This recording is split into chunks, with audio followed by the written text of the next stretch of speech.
वालेकुम, नमस्कार। अभी बाबूराव माने जी कह रहे थे कि हम सबको एक साथ आना पड़ेगा। हम सब एक हैं, लेकिन हमारी ताकत उनको दिखानी पड़ेगी। क्यों दिखानी है ताकत? आपको सबको पता है। डीआरपी का मसला चालू है। उन्होंने क्या किया है आपको सबको लोकसभा के इलेक्शन में हमने कहा, विधानसभा के इलेक्शन में कहा, और आप सब लोगों ने समझकर वैसे मतदान किया और अनिल देसाई साहब को और मेरे को यहाँ जिता के लाया है। वो उसका नतीजा है कि आपको पता है कि क्या होने वाला है। अदानी जी ने यहाँ जमीन ले चुके हैं। पूरे पात्र और अपात्र का खेल चालू है, नाटक चालू है। पात्र करके लोगों को देने वाले हैं रेलवे की लीज की जमीन जो माहिम और माटुंगा में है, और वो जमीन जो है वो 100% या पूर्णतः अपने मालकी हक की कभी नहीं होगी। यानी पात्र होके भी आपको जो घर मिलेगा वो आपके मालकी हक का 100% नहीं होगा, ये आप ध्यान में रखें। और अपात्र होके कहाँ देने वाले हैं आपको वो भी पता है। मुलुंड में देने वाले हैं, भांडुप में देने वाले, नाहूर में देने वाले, देवनार में देने वाले, मड मालवनी में देने वाले। ये जगह कौन सी है ये भी सबको पता है। ये जो जगह है वो है डंपिंग ग्राउंड की और नमक पानी। डंपिंग ग्राउंड यानी पूरे बंबई का कचरा वहां जमा होता है। अभी आप देवनार में देखेंगे तो वहां अभी भी कचरा जमा हो रहा है, अभी भी एक्टिव डंपिंग ग्राउंड है। वहां 2 कोटी मेट्रिक टन इतना कचरा वहां जमा है, और वो 100 साल पुराना कचरा है, वो निकाला जा रहा है। तो यहाँ जो लोग हैं वहां के आजू बाजू में जो सर्वे किया गया तो देखा गया कि वहां जो लोग रहते हैं उनको दमा की बीमारियां, सांस की बीमारियां ज्यादा होती है। दमा की है, टीबी की है, निमोनिया की है और कैंसर जैसे भयानक बीमारियां हैं। और वो दिखती किसको है? ज्यादा करके बच्चों में और बूढ़े में। तो हमको उस कचरे में क्यों फेंक रहे हैं? हमारा पहला सवाल सरकार को है कि हम कचरा है क्या? हमको उस कचरे में क्यों फेंका जा रहा? और दूसरी जमीन जो है नमक पानी की है। नमक पानी में आपको पता होगा कि बारिश में जो सब पानी हो जमा होता है वो हजारों लीटर पानी वहां जमा होता है। तो उस पानी से खारे पानी में जमीन बनेगी थी वो टिकेगी नहीं, और जो पूरी बंबई है बारिश में डूब जाएगी। इस सरकार को किसी का भी कुछ नहीं पड़ा है, ना निसर्ग का पड़ा है ना पर्यावरण का पड़ा है। आपको पता होगा ये सरकार जब आई थी, देवेंद्र फडणवीस साहब की शिंदे सरकार जो आई थी, तब उन्होंने पहला काम क्या किया था? आरे के सब जो पेड़ थे वो काटे थे, यानी उनको किसी का भी नहीं पड़ा है। बंबई का तो बिल्कुल भी नहीं पड़ा। इसलिए मैं आपको ये कहना चाहूंगी, हम सब लोगों को एक साथ आना पड़ेगा।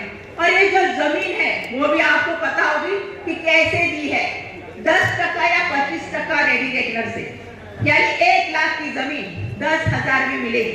ऐसा प्यार क्यों है? कि हमारा कर्जा माफ करते हैं क्या? कभी किया है? हमारा कर्जा माफ नहीं किया है। कभी किसानों का कर्जा माफ किया है क्या? नहीं किया है। लेकिन ये अदानी का कर्जा माफ करते हैं और ये जमीन उनको मुफ्त में देते हैं। इसलिए आप सबको एक साथ आना पड़ेगा। अभी आप बोलेंगे कि हमारी जमीन क्यों नहीं जा रही? तो हमारी जमीन बीकेसी के बाजू में है, सेंटर ऑफ द मुंबई है। यहाँ उनको बड़े बड़े मॉल बनाने, बड़े बड़े घर बनाने और ऊंची कीमत पे बेचने। एमएलए सावंत साहब उपस्थित है हमारे बीच में, जोरदार तालियों की गड़गड़ाहट।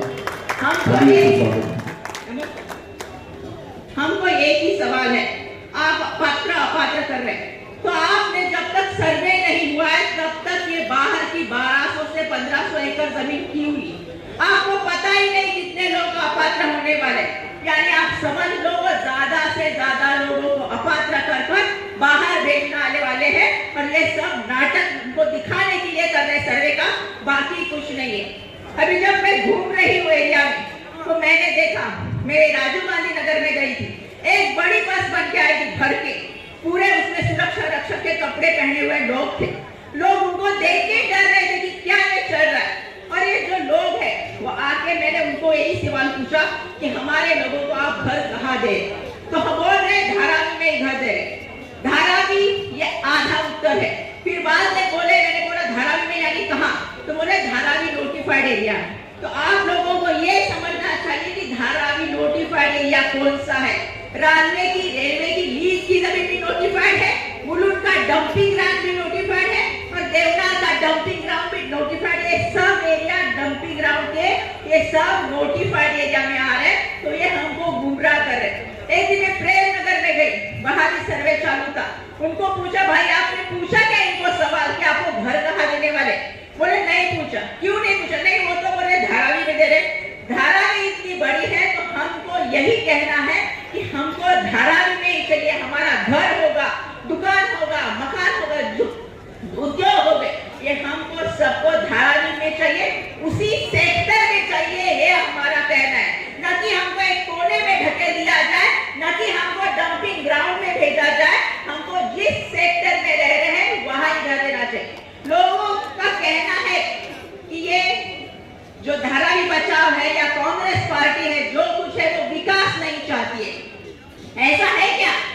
हम आपको सबको पता होना चाहिए 2016 में ये निकाला था पुनर्वसन का, पुनर्विकास का जो प्रकल्प किया था वो कांग्रेस ने शुरू किया था, लेकिन कुछ कारणवश वो रह गया। हमको भी लगता है हमारे एक घर में संडास होना चाहिए, बाथरूम होना चाहिए, सब सुविधा होनी चाहिए, लेकिन हमको बाहर निकाल के ये कौन सी है सुविधा, ये कौन सा है विकास? ये विकास धाराविकरों का नहीं है, ये विकास है अदानी का, और इसलिए हम उसके खिलाफ है। ये सब बोलते हैं कि आप खिलाफ क्यों है? ये दोनों बहने बार बार बातें कर रहे हैं। मैं यहाँ बात कर रही, विधानसभा में ताई बोल रही है, संसद में अनिल देसाई साहब भी संसद में बात कर रहे हैं, तो हम लोग सब लोग उनके खिलाफ क्यों बात करते हैं आप समझ लेना चाहिए। अभी इस विधानसभा में 2 मेरी विधानसभा हुई, दोनों विधानसभा मैंने धारावी के लिए आवाज उठाई है। इस टाइम मैंने जो बोला उसके बाद और उसके बाद मैंने टी शर्ट पहन के एक निदर्शन किया, उसके बाद आशीष शेलार जी को जवाब देना पड़ा। वो बोले कि हमने अदानी को ये उसका 7/12 लिख के नहीं दिया है, लेकिन मैं उसको एक यहाँ से सवाल पूछना चाहूंगी, 7/12 नहीं लिख के दिया है। अभी यहाँ हमारे यहाँ डीआरपी ने कांक्रीटीकरण का मंजूरी नहीं दिया है, इसलिए हमने बीएमसी को लिखा है कि हमको डामरीकरण किया जाए। डामरीकरण के लिए जमीन किसकी है? बीएमसी की है। तो बीएमसी हमको बोल रहा है कि आप इसका ले डीआरपी का नो ऑब्जेक्शन ले, तो यहाँ तक ठीक है, लेकिन बाद में नो ऑब्जेक्शन सर्टिफिकेट इसको मुझे किसका मिला है? नव भारत मेगा डेवलपर्स का। वो कौन है? अदानी का है ना। तो अदानी का अगर 7/12 नहीं है तो वो हमको क्यों परमिशन दे रहा है? क्योंकि उसको इस प्रोजेक्ट में 80% 80% शेयर मिले हैं। जब भी पुनर्वसन होता है, पुनर्विकास होता है, तभी जहां सरकार और जो पार्टी होती है दूसरी, दोनों का 50-50% होता है, लेकिन यहाँ 80% अदानी को दिया है और सरकार 20% लेके शान बैठी है, तो वो 7/12 उनके नाम पे ही किया है, ये मैं कहना चाहूंगी। अभी आईटीआई का भी हम कर रहे हैं, उसका भी पाठ कर रहे हैं, तो उसमें भी हमको दे रहे हैं किसका एनओसी? नव भारत मेगा डेवलपर्स का, यानी अदानी का। तो इसलिए आप सबको हमारे साथ रहना पड़ेगा और इस हमारे जंग में एक साथ लड़ना पड़ेगा, क्योंकि उनके पास धनशक्ति है, बहुत सारे पैसे, वो लोगों को पैसे देके गुमराह कर रहे। वर्षाताई का नाम बोल रहे कि हम दलाली कर रहे हैं कुछ लोग, कि हमको पता है कि वर्षाताई की परमिशन है या पैसे लेके काम कर रहे, तो उनके पास बहुत धनशक्ति है, लेकिन हमको दिखाना पड़ेगा हमारे पास क्या